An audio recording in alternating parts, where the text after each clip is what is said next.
Hello, everyone, and welcome back to another author interview here on Tales from the Wandering Scribe. I'm your host, Gabriel Garcia. Many of you know me as the Wandering Scribe and the Wandering Quill. And joining us today on this wonderful Friday afternoon is an author making their official debut here on the show. Now, our guest today is a writer, gamer, LARPer, and a teacher. She loves to sing, play the guitar, read, climb, and do all forms of fencing. And she spends her evenings role playing and GMing with others and loves ciphers and board games. But most of all, she wishes to tell stories, help other writers shape theirs, and see new worlds being born. People diving right in and finding joy in interacting with them and discovering what these worlds have to offer. And I am very excited to have them here on the show. So, without further ado, ladies and gentlemen, let's give a huge round of applause to our guest today, author Evelyn Bernard. Evelyn, welcome to the show. Thank you. Thank you very much. Awesome. I, I'm so excited to have you here. I'm very, very excited to be here. This is Nice. quite amazing. Thank you. Thank you. And I have to say, I love your office space with your little library stand right behind you. I love it. I love the aesthetic. Thank you. That is most of it is somehow book related trinkets or self-bound books, which I enjoy to do as a hobby. Awesome. I like it. I like it. Thank you. So, Evelyn, I guess to start us off as a little icebreaker question, what's a random fact about you that you would like to share with our viewers and listeners? Oh boy. A random fact is that I wow, I can wow, I can't think of anything like that. Um I can play the piano by ear. I can hear Really? a song and I can play it by ear. Yes. Very nice. That's amazing. That's a really cool skill. I think that's also that makes you what maybe the third or fifth author that I've had on the show that has played the piano thus Oh, far. I have to do a list of how many authors I know that have been on the show that can play a musical instrument and also play the piano. it seems to be a very typical instrument to go to. It definitely was when growing up. Growing up, most of my peers were definitely playing either the piano or the guitar. Awesome. All right. Now, Evelyn, since this is your first time on the show, as a little teaser for our viewers and listeners, what can you tell them about your two books? As we mentioned off camera, you have two already published, and you're currently working on the third one. Correct, yes. So this is an ongoing series. We originally thought about it. Oh, I am so sorry. Can we there I did write that there are two of us. I am one half of the author pen name, Evelyn A. Bernard. My other co-author, she cannot be here, so that's why it is just me doing this. So that's why I speak in we form when I talk about these books. But this book series was meant to be a pentalogy, so 5 parts. But as of during this summer holiday, when we were writing the first draft of book 4, we realized that we might end up have to do book 6 as well. So that has changed. But yeah, book 3 is currently on edits and it should be coming out later on this year to ARC reading. It all depends on the cover. The two dynamic duos of this incredible book series. So, this is going to be a two-part question. How did you find your voice as a storyteller, like your aha moment? And how did you meet your partner in crime, so to speak, to come together and co author this series? Well, it would easier to be starting with my aha moment, which was actually I have been writing into my desk drawer since I was a child, basically, but I never really thought about actually publishing anything or actually writing Mm. anything. I did write a few fan fictions, and that's about it. But then I met my co-author actually in Star Wars: The Old Republic, which is a role-playing game in the Star Wars universe, and we have Hmm. been playing together, role-playing together for, I believe, I want to say 4 years now, and Nice. that's how we ended up writing. And we ended up enjoying the writing process during that role play so much that we decided that we should just put this all to paper so that it will not fade away. It will be there forever, and that's why we began writing. Nice. And ultimately, as you started, working together and telling stories and developing the stories that you both wanted to share, how did this lead to the two novels that you both currently have out together and the third one you have in the works? Uh it it sort of just naturally revolved into it once my co-author, she's the one who sort of kickstarted it. She told me that, why don't we just put this all into one book? And I will admit I was a bit hesitant about that. I wasn't sure about actually publishing anything, but she already has published a book before, so she already Ah, knew how it okay. worked. So I it took a little bit of convincing, but I figured, why not? These stories that we have played through, they were so memorable, and so they made us think a lot. Some of the themes have been very dark in those Mm, role plays that we have sort of been uh, talking about themes and situations and events in a character's life that can be very traumatizing, and we have sort of explored those things, and that's how it sort of started making sense that maybe making this into a book would actually be a like cathartic in a way, to sort of mhm, have everything put in in wraps, I suppose. And yes, though we are not doing those role played stories into book, it changed somewhere in the midst, and then it changed again, and then it changed again, and eventually it turned out to be Oaths of Land and Sea. And we knew pretty much from the beginning that one book is never going to be enough. It's going to have to be at least four, if not five. that's quite a decision. That is quite a decision to make. And I think it is very, very interesting that, you know, a lot of my viewers on the show really like having like, the two authors on the show together or one of the two on the show representing, the group dynamic Mm. because it is a very fascinating process of, working with another creative who has their own unique voice when it comes to Oh yeah. storytelling and blending the two together. So before we dive into the behind the scenes, as a Hmm. little teaser for the viewers and listeners, can you share with us what you and your co-author have been working on and what readers can expect from these books? Absolutely. So I think the first thing, the biggest thing that you can expect is a very epic, grand scale of an adventure. It is going to be full of a lot of emotions. We have all kinds of monsters. We do draw inspiration from various forms of media. So we have monsters, we have um, adventure, we have trials, we have all kinds of sort of big story adventure elements. But then there is a lot of the big, I suppose, themes that carry throughout the books is hope and love. And Mm, that is what we want to focus on, even though it is not the main point of the story. It is definitely a carrying theme that goes throughout the books.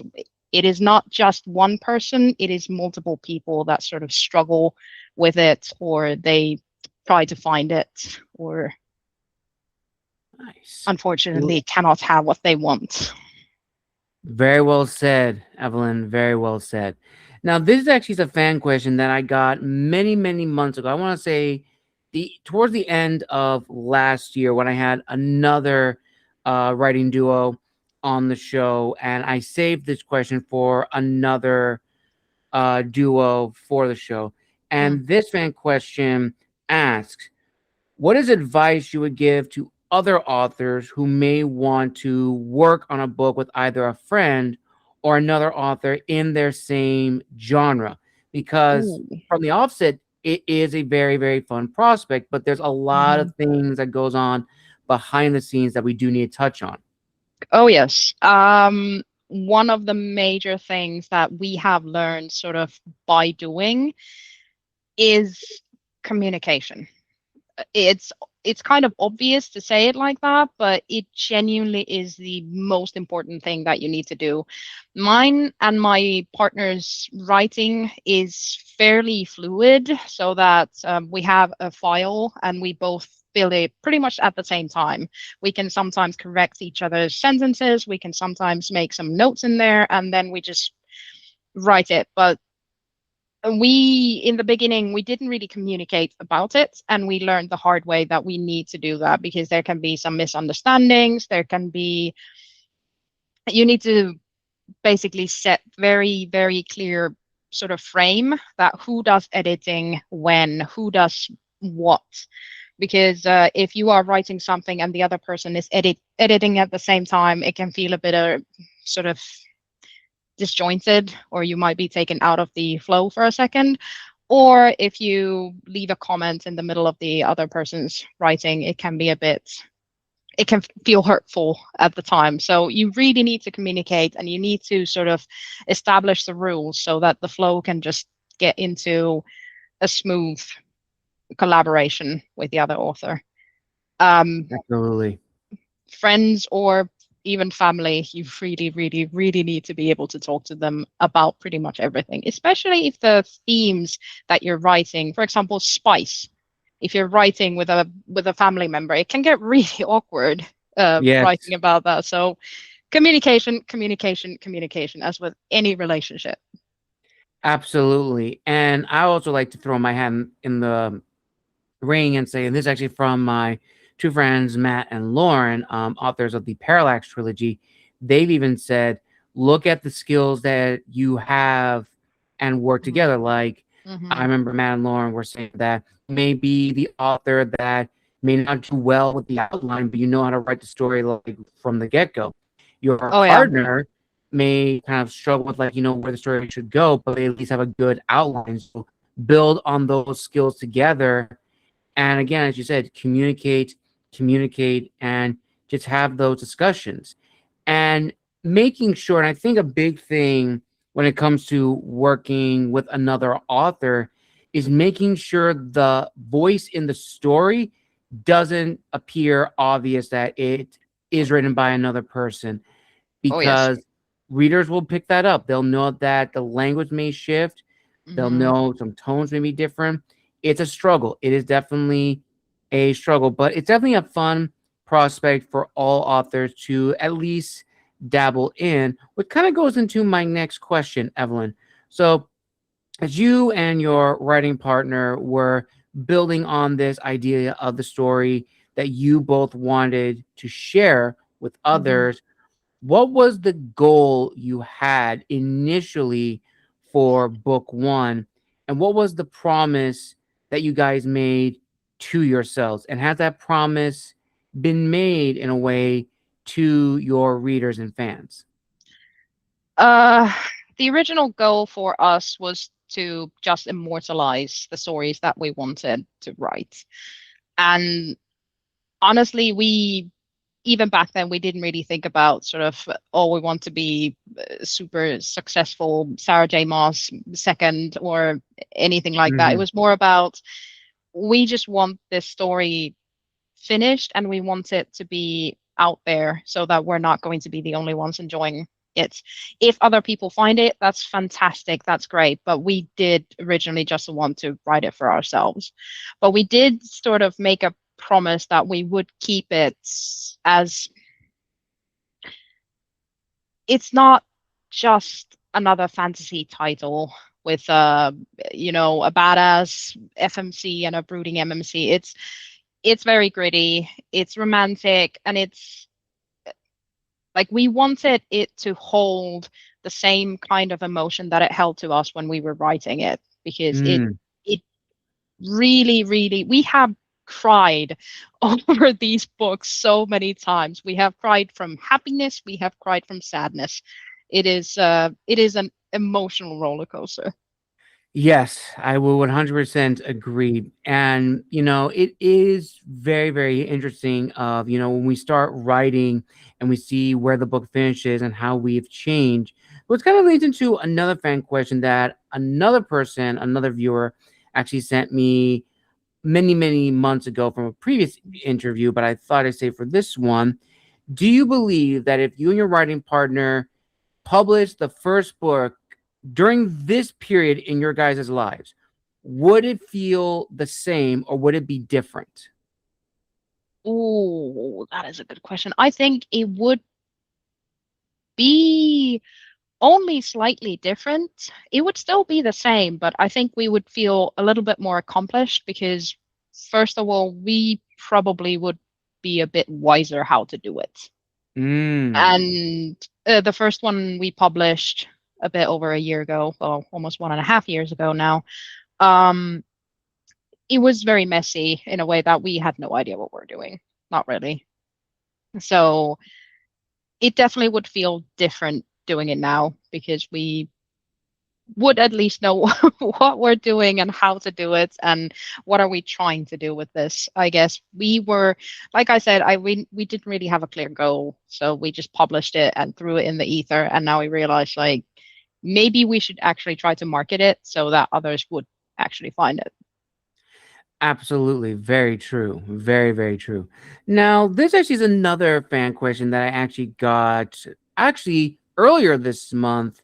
And it's actually something that they've noticed in my previous video, especially for fantasy authors. And I asked another guest this last night. She's based in Australia. And it was the notion of, what would constitute, modern fantasy? Because fantasy as a genre has so many different subgenres, and they were talking about, Mm, how most fantasy media is tending to be, heroes have flaws, villains are more mhm, human, there's a lot more gray. And while that is fine, it seems to be, the norm. There's not mhm, that sense of like the classic fantasy of, okay, this character is clearly the good guy. This is mhm. clearly the villain. And it's, that classic tale of good versus evil. So I would like to hear your thoughts and have you and your writing partner sort of seen that trend as you were writing book one and then of course going into book two. And we'll probably touch a little more on this when we get into, the marketing side of like marketing in the fantasy genre that Mm, may be oversaturated with one genre, which is romantasy. Let's not mhm. deny it. Romantasy Oh has yeah. taken over. Oh yes, absolutely. Wow, that is a very good question. I think for me, definitely modern fantasy has changed into, well, like you said, a lot of the villains are sort of in the gray area, but also it's a lot more acceptable to have sort of even charcoal black moral compass, and still that can be somehow be seen as the sort of the good guy of the story, if you will. Right. um but what we went for uh in our story was definitely try to stay on the a bit more traditional side of fantasy, even though it is technically a romantic fantasy, a dark romantic fantasy.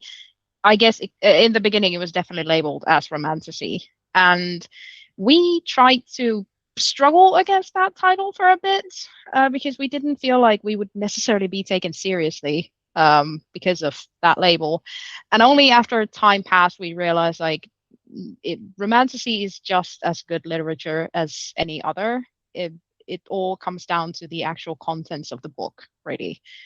Um, but to answer the question, we definitely do want to stay a bit more traditional.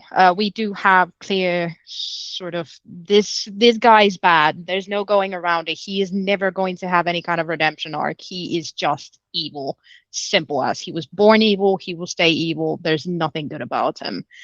Um, but I suppose in the modern fantasy, I feel like there's a very heavy emphasis on sort of collaborative Mm-hmm. effort to do something.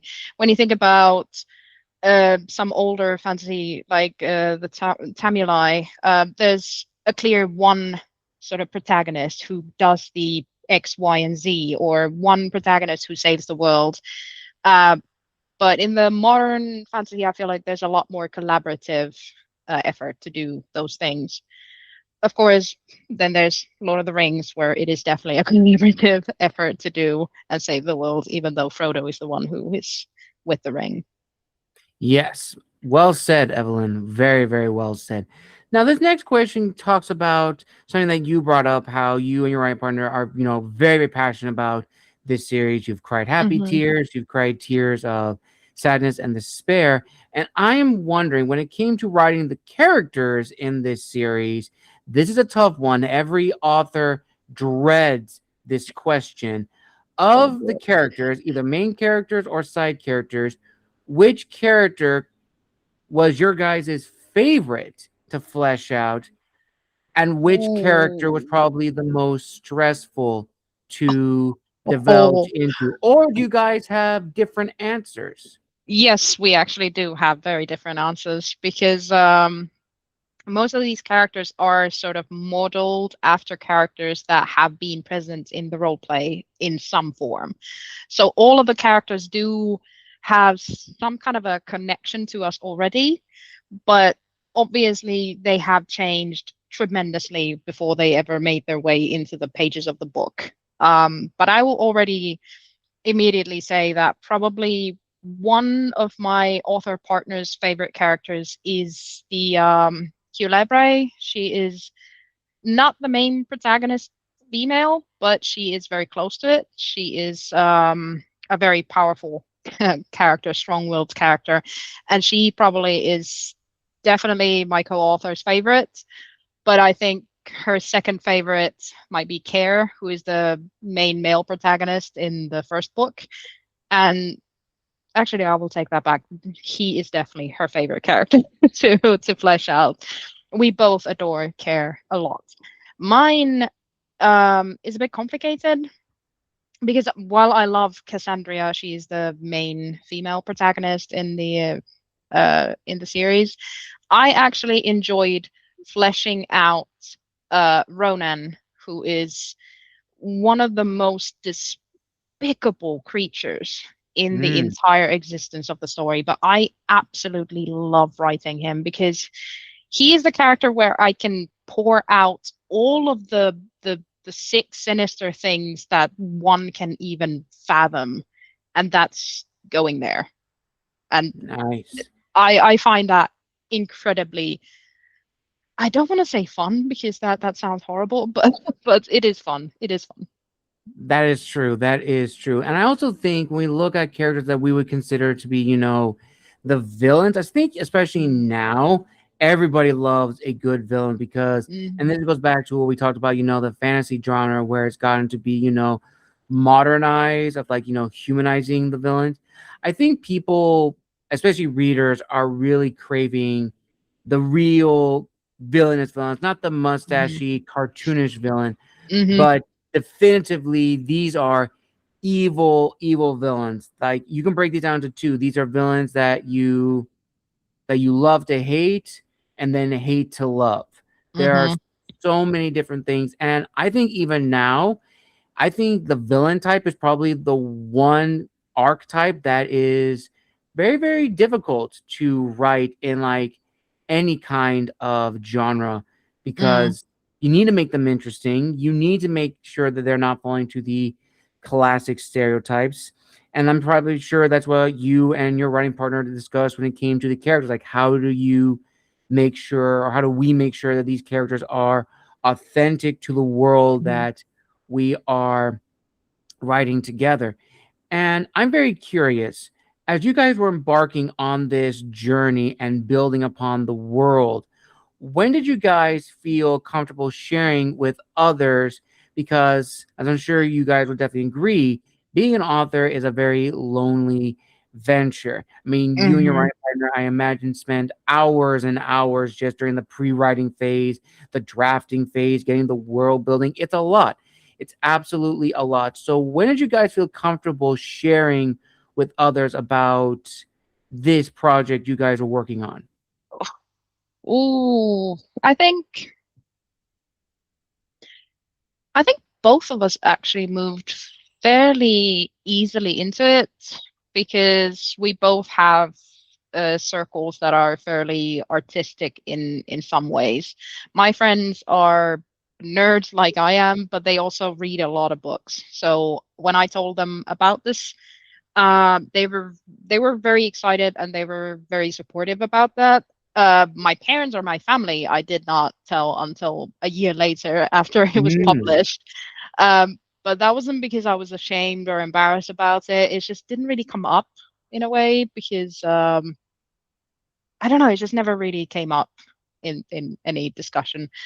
But I think my author partner, she also shared her journey fairly early on to her parents, to her friends.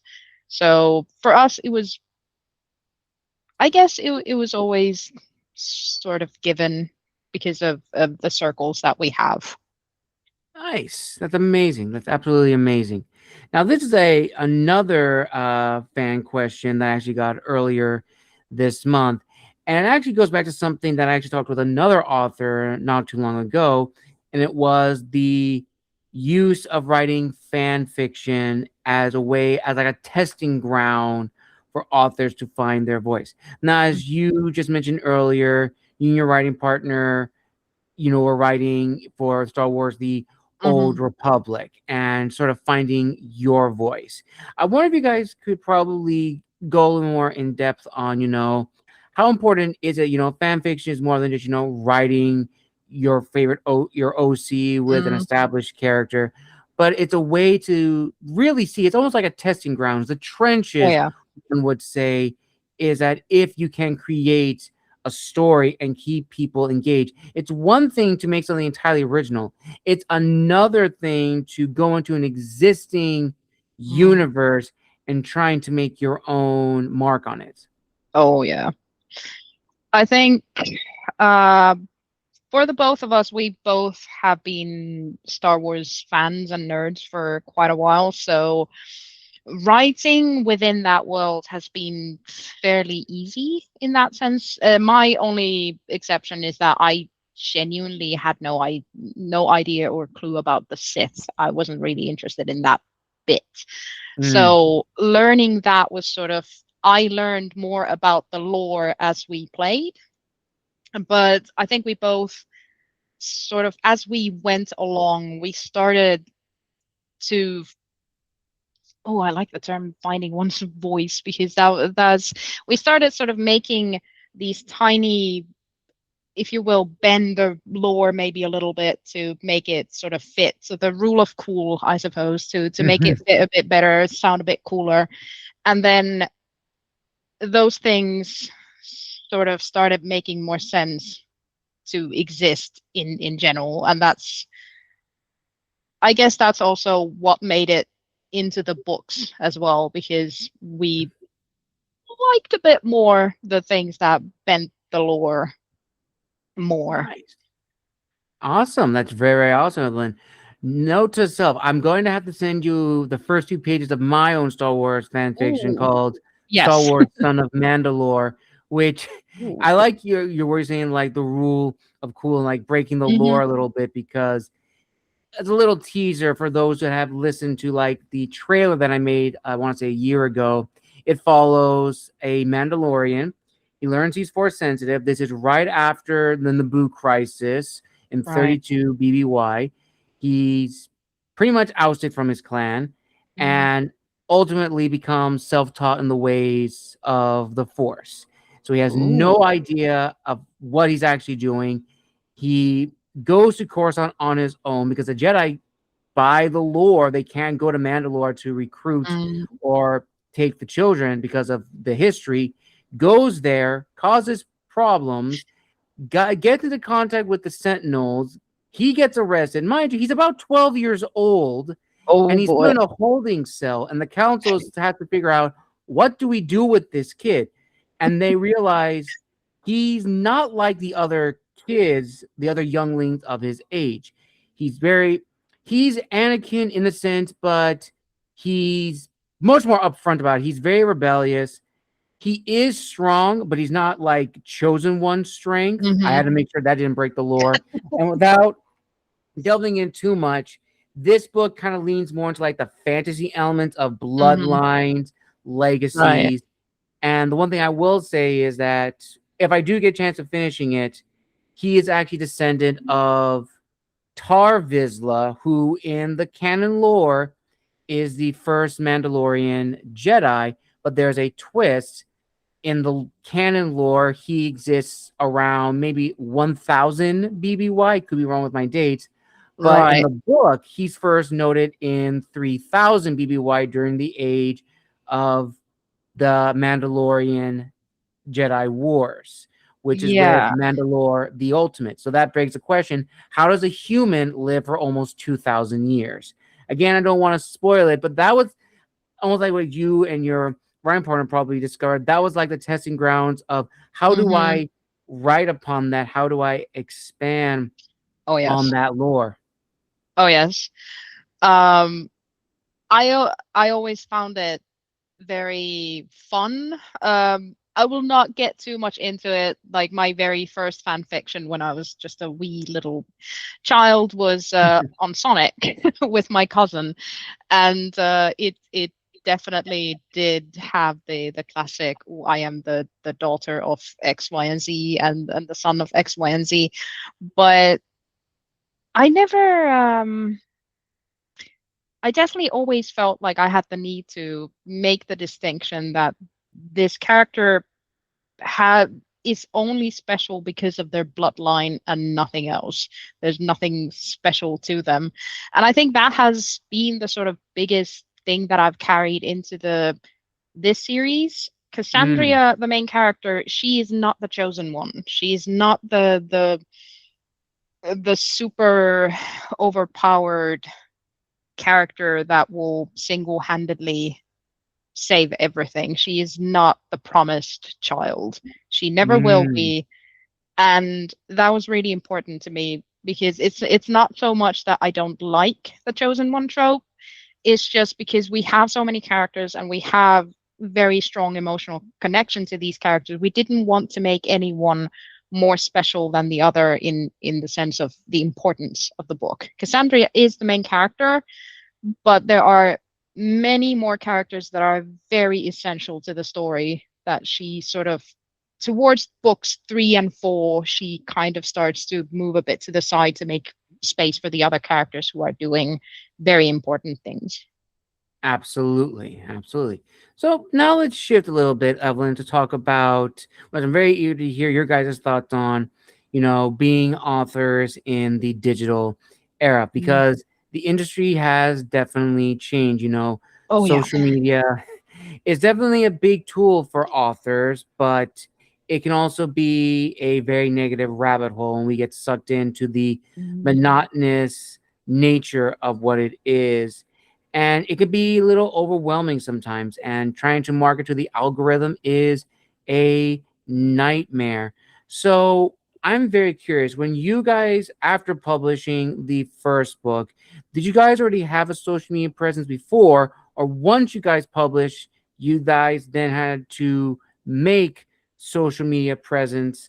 Because a majority of all that I've had on the show, and I think authors in general will definitely agree, we're very, very not salty, we're very private individuals. We do not Mm. like to be out there in the interwebs, but unfortunately, being authors, we do have to be out there. So how have you guys, not in a sense of like motivation, but like disciplined yourselves to be on social media when needed, but Mm. not get lost in the, to use an internet term, the doom scrolling nature of social media? Oh boy. Yes. We are no exception in the rule that we are, first of all, very private, and both of us are very introverted. So we Hmm. do not genuinely enjoy the idea of putting ourselves out there. Uh, to answer the question, no, we had no social media presence whatsoever when we published the first book. It was only after it we started figuring out, okay, so we wrote the book. Now what? Nobody is going to buy it because we didn't market it in any way. Hmm. So we started building Instagram and TikTok. Um, Unfortunately, TikTok has been very slow, very sluggish. The algorithm, I cannot understand it for the life of me.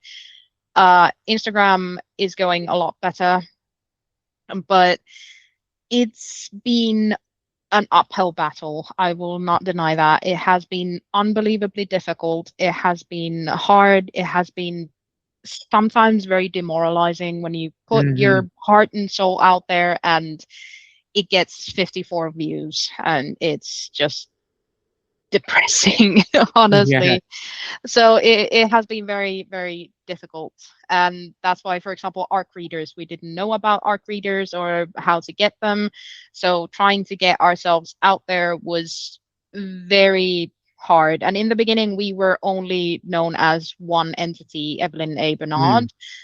And it was only this year, I think it was a little bit before summer holiday, we decided that, you know what, it's time that we put ourselves out there because we need to start making content more personalized, more sort of, I guess, easier palatable in the sense that there is a person out there. So I took I bit the bullets, and I'm going to try to put my face out there. For example, this interview is the very first that we are doing. We only have one picture out there of us. So this is sort of my dip my toes in the water of having my face out there as as that. Absolutely. So here goes nothing, I suppose. Absolutely. Absolutely. Now, Ellen, let's talk about another big thing about social media, and that is, of course, generative AI in the industry. Oh yeah. Now, as we know, and I'm sure you and your writing partner have definitely seen, generative AI has definitely taken over the industry. We're seeing a lot more books that are made with generative AI Mm. being put out to the forefront and being marketed. Oh yeah. And I'll be the first to say, and I think you'll definitely agree, AI as a tool, it should be used as that. It is a tool. We can't say we are against AI because we use AI in some aspect of our writing journey. But what we can put our foot down is generative AI. And with that, we've also seen a rise in the AI witch hunts. I'm sure maybe you and your writing partner have seen the commotion that it's going out of nowhere. And we've seen a lot of promising young authors have their careers be derailed by these accusations that their books may have been made using generative AI by like a certain, I forget the exact name, but it's something in the book or in the writing of the book that's like, oh, that's made with AI. It's like, well, Mm. no, it's not using AI. It is actually a literary or writing, I don't want to say device, but Mm-hmm. it is an aspect of writing. It's like, no, we've seen it in use in books before. Mm-hmm. It's just gotten so out of hand. So I would like to hear your thoughts on this. And something that was brought to my attention, which I'm going to be asking authors going forward, is which do you think has, I don't want to say has caused more harm because I think both have done equal amounts of harm. But in recent years, or in recent months, I should say, because it's actually skyrocketed, Mm-hmm. in your guys' opinion, which do you think authors should be putting their attention more into? Speaking out of, you know, AI generated books are speaking out against the craziness that is the AI witch hunts, in the sense of the AI witch hunts are getting too much out of control and is causing a lot of friction within the community. Oh, AI is in general is such an inflammatory topic. It is going to combust. Um, I have seen it, unfortunately, especially in TikTok. It seems to be even more prevalent, especially the witch hunt part. There have been quite a few authors that I have followed that I don't have a good reason to believe that they have used AI in Mm. generative specifically in their writing, but I still see people accusing them of such. And also our artist who has provided us two commissioned pieces of art, we are 100,000 million% sure that they have not used AI when they created that art piece. But still, they get the comments every single time they post a picture. There's a, oh, this is AI, this is AI. It's like we have the actual sketches, like every single sketch, we have them, but it's not enough. So the witch hunt, I will not lie, it is very tiring. It is very, very tiring. It is, I believe it started with the M dash. We That's it. have Yes. we do not use M dash. It's not because we don't want to, but it's because neither the Finnish or the Czech language uses M dash that much. Like when we write, it doesn't come naturally to us. We use a different kind of dash, and that's actually what our editor did note about it. Like you should be using M dash, but we just don't because it just doesn't make sense to us. So we have sort of agreed to disagree on the M dash, but aside from the M dash, there's also some of the things that if I see a post made with AI, like let's say a YouTube video that clearly has been scripted with AI, you can easily tell when it's Yeah. done. It is very obvious. And when it's in a book form, um, I don't know. I've never actually read a book that has been written with AI, but I am assuming that it uses the sort of the rule of three, and there are very obvious signs to it. But I wouldn't know. I've never read one of those. But all in all, I do think that generative AI, it really does not bring anything to anyone. I Hmm. suppose if you want to use it as a tool at home to design, I don't know, a dress to your character, go right ahead. But as long as you don't use it to market or I I don't know. I don't see generative AI really being beneficial to anything. Um, like you said, it is a tool. There, it is impossible to avoid it. Quillbot, the Grammarly, all these tools that basically just check your grammar, or even emails these days, they sort of automatically check things by AI. You cannot avoid it, even if you try to. Instagram has automatically toggles on the AI option unless you go and put it off. Same with TikTok. If you have to go and tab out from the AI content. So it is everywhere. But I don't know. I guess it's because I, as an author, do not feel safe when there is so much generative AI out there. I do have a distaste for it being used in artistic spaces in general. But as a tool, companies use it, pretty much everyone uses it. It is unavoidable. Absolutely. Well said, Evelyn. Well said. So now let's shift again to probably one of my favorite segment, and that is the business side of being an author. Now, when you and your writing partner publish the first and second books, and as we talked about earlier, you kind of tease at this a little bit that if you guys had written the books and published them now, you guys would have definitely been a little bit more wiser and would have understood the process a little bit more. Is that kind of almost the same thing when it comes to like the marketing aspect, that if you guys would have changed one thing, it would be, having that experience, learning, marketing online, maybe marketing in person, those sort of things. Oh yes. I think most importantly is the social media presence. We should have built that before we published, so that we can sort of drum up the hype before it's even out there. We started way too late. We started a few months after it was already published, and nothing really happened.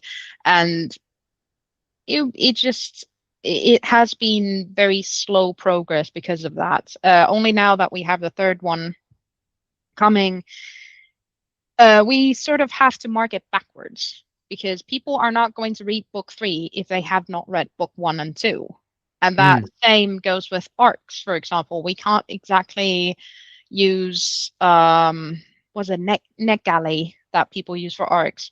We can't exactly use that because people have not read books one and two. So we have to provide books one and two before they will read book three. So that is definitely the biggest thing, that if I could go back in time, I would tell myself, do not publish it yet before you have a social media presence, and start getting yourself those ARC readers, so that you have the reviews. The reviews are the bread and butter. They are the most important thing in an author's success, because you will not be seen anywhere. You will not be picked up by anyone if there are no reviews. No one's going to trust that book. They're not going to read it if they have no proof that it's actually good and worth their time.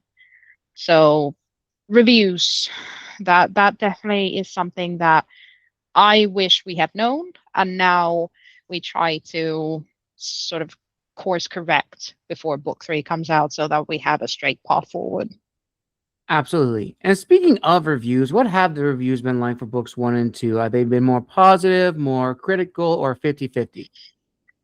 I would like to say they have been fairly good. There have been book one, you can tell it's our debut. It definitely, like even from the text itself, we it's still our baby. We do love that book, but you can tell that it is our very first book ever written together. But the reviews are fairly good. I feel there have been few that did mention that it's quite short in its story. The it's fast paced, and there's relatively sort of one thing that it just like goes on and then it ends and that's it. But in general, I feel really happy for the reviews that we've gotten. We have had some interesting name drops in there that have made us very proud for for those. Nice. That's amazing. That is amazing, Evelyn. Now, I'm also very curious. Another thing that a lot of people have been liking that I asked this particular question is the pitch at book events and signings. And Mhm. also even on social media as well, because I think among many things, the book pitch is probably the most intimidating part of being an author. How do we pitch our book to prospective readers to give it a chance? Because as you said before, if there's not a lot of reviews, people are going to be a little more hesitant. But if you sell them a really good pitch, they may be more inclined to at least pick up the book. So as you and your writing partner were discussing this and thinking this over, how did you guys discover the pitch that works for your series? And do you make comparisons to other books for prospective readers to have that familiarity? Uh, I have to say that we have been actually debating this a lot, how to pitch the books, because not only is book one and two very different in thematically, because the first one focuses mainly on Cassandria's journey on this one particular task, and the second one is more of a it's a multi POV chess, if you will. So not only pitching those two books is very different from book one to book two, um, but I think my go-to has been a quick shot pitch that if The Witcher, The Game of Thrones, and The Throne of Glass, if they had like a really messed up baby, Mm, this would be it. That would nice. be it. um, but I did like we had one person in our street team once do that a Gen Z marketing bit pitch would be a badass sassy FMC is girl bossing around until a crazy swamp horse starts flirting with her or something like that. And that's it was a very on brand marketing technique, I suppose. Nice. That's very, very cool. I like that. I like that. And that kind of goes into the next question, which is, you know, during those pitches, we do want to make those connections, but we also have to be mindful that while we are making those slight comparisons, our books are not, The Mm, Witcher, Game of Thrones, Thrones of hmm. Glass. We're just making those slight comparisons based upon an aspect of each of those books. Oh Because yeah. I'm sure you'll definitely agree, and I'm sure your writing partner will also agree, each book and each genre has certain expectations of how stories are supposed to go. And at the Hmm. end of the day, when someone picks up a book by an author or co-authored, they want to hear their voice, not another author's voice, their Hmm. specific voice. So ultimately, I think you guys may have teased this or may have spoken on this in the beginning, but how did you guys balance your respective voices and also coming together to almost tell the story in one unison voice, but also being mindful of the genre that you're writing in and the reader expectations of said genre? Hmm. It, I won't lie, it has been very difficult to sort of navigate all that, especially when fantasy as a genre is very broad. Mhm. It has so many different kind of fantasy. There's urban fantasy, there's high fantasy, there's low fantasy, and then there's romantasy, and we don't exactly fit into any of those. So I think that has been probably the strength to us because while we do have the sort of or the epicness of Throne of Glass or the very rich world of monsters like The Witcher and the very intricate political system as Game of Thrones, still it's none of those because it's very distinctively unique and ours because it doesn't try to be any of them. It is unapologetically just Oaths of London Sea. It's this thing. So I think Absolutely. in marketing that, yeah, I think that's our strength. Nice. Very, very nice. Now, we're almost near the end of this great and amazing author interview. So I have a few last questions I do want to ask. Mhm. And these last two, I want to say, are on more like the fun side. And this first question is, what genre would you say that you and your writing partner would like to dabble in that you normally wouldn't read? I wouldn't read. Oh boy. I can't say I really can't answer for my partner, but for myself, I actually would be interested in writing a children's book. It would be very interesting to try something because that is a completely different kind of challenge, how to make it palatable and still engaging. Nice. I like that. I really, really like that. And this next little fun question, which I think all authors love answering, is what would you say are like the books and or authors that have inspired you in some way? And do you know your Mhm. partner's books as well that have inspired them? Uh, I know for a fact that my partner has read David and Leigh Eddings, as I have, and those have definitely inspired us to write fantasy in general.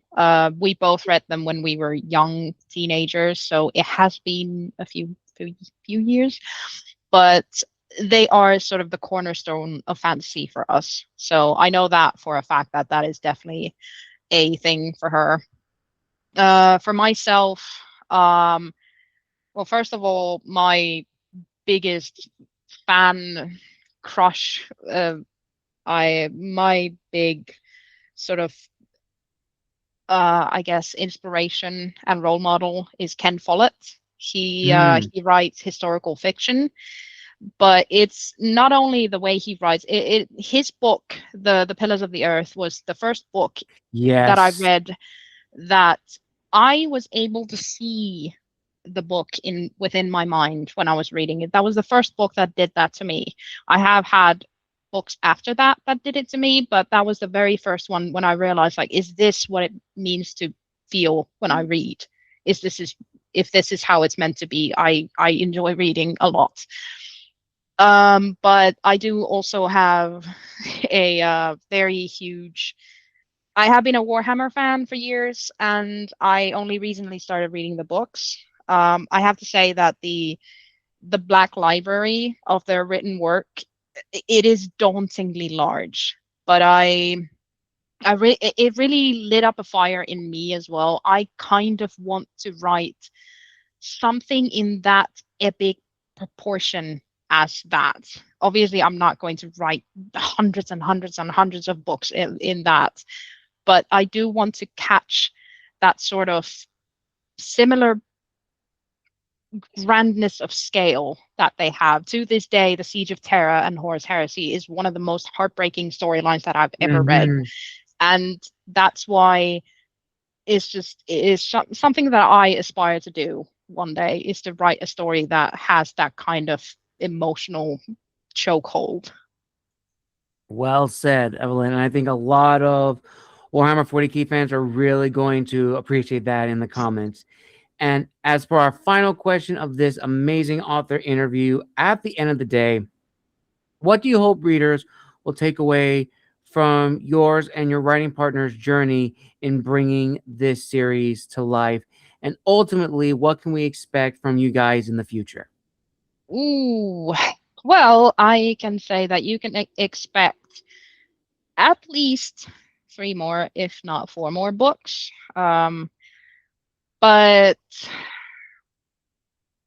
I want to say it's not just a story of one character and her journey. Like I said, she's not the chosen one or a hero. It's a story about a war that fractured the world and people who are trying to survive it. So the reader, they're going to get all the devastation and all the sort of feelings that go with that. The world building is meant to feel vibrant and alive and constantly growing around the story. And we do bring a cast of monsters that are very unusual. There's Fomori, Kelpies, Kappa, Changelings. And we have dragon shifters and all kinds of critters in there. Um, but also we have a lot of unique things. Like we have unique races that are created just by us for this specific story. But the most important thing for the entire thing is hope. The story is about hope, and that there is a possibility and a change for a better, because the main character realizes that all this time that she has been loyal and serving the man she thought was the hero, and she realizes that she is not the hero of the story. She is actually fighting for the bad guys.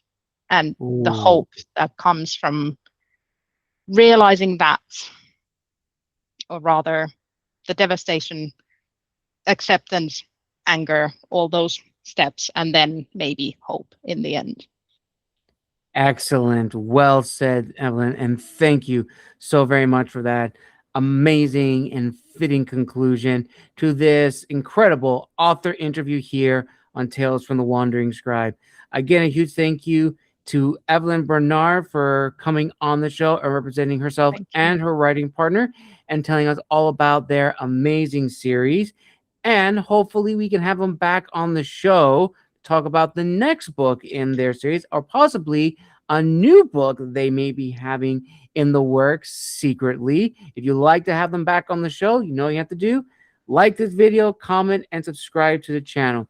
Now, Evelyn, where can people find you guys on social media if they want to reach out and connect to you both? And where can people find your book on the interwebs?